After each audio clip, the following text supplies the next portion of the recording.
ప్రియ స్నేహితులారా, గడిచిన వీడియోలో నా తండ్రి గారి యొక్క దర్శనమును గూర్చి మీతో పంచుకోవడం జరిగింది. ఈ సమయమందు ఆ యొక్క దర్శనమును గూర్చి పూర్తిగా మీతో తెలియచేయాలని తలస్తూ ఉన్నాను.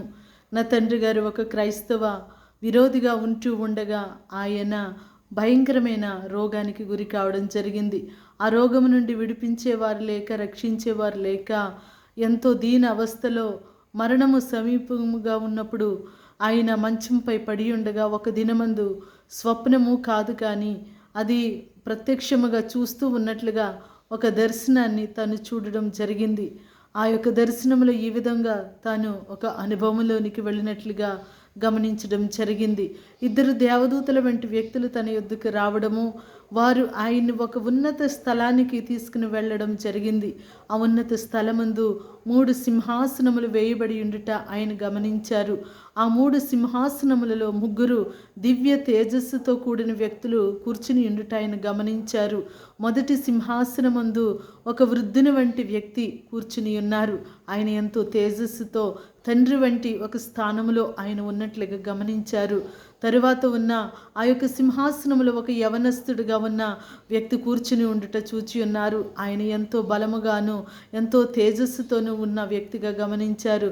3వ సింహాసనమందు ఒక బలమైన తేజస్కరమైన దివ్య వెలుగు ఆ సింహాసనం అంతయు ఆవరించి ఉన్నది.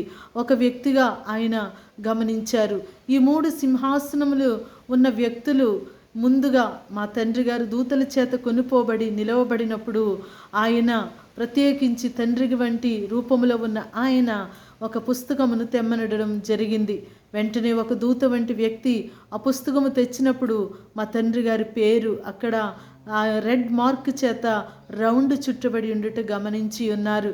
వెంటనే ఆ తండ్రి వంటి వ్యక్తి చెప్పుట విన్నారు, ఇతను ఘోరమైన పాపి, ఇతనిని నిత్య నరకాగ్నిలోనికి త్రోసివేయుడి అన్న ఒక శబ్దము ఆయన నుండి బయలుదేరినట్లుగా గమనించారు.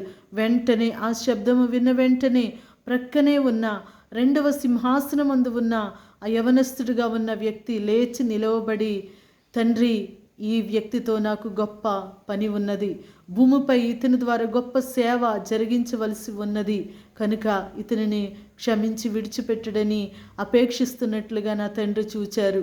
వెంటనే 3వ సింహాసనమందు ఉన్న ఆ దివ్య తేజస్సుతో కూడిన వెలుగు నా తండ్రి మీదకి రావడం జరిగినది. ఆ తేజస్కరమైన వెలుగు వచ్చిన వెంటనే మంచముపై మరణావస్థలో పడిన నా తండ్రి లేచి కూర్చుని వెంటనే ఆ మంచము ప్రక్కనే మోకాళ్ళపై పడి, తండ్రి నన్ను క్షమించు, తండ్రి నన్ను క్షమించు అని ఏడవడం జరిగినది.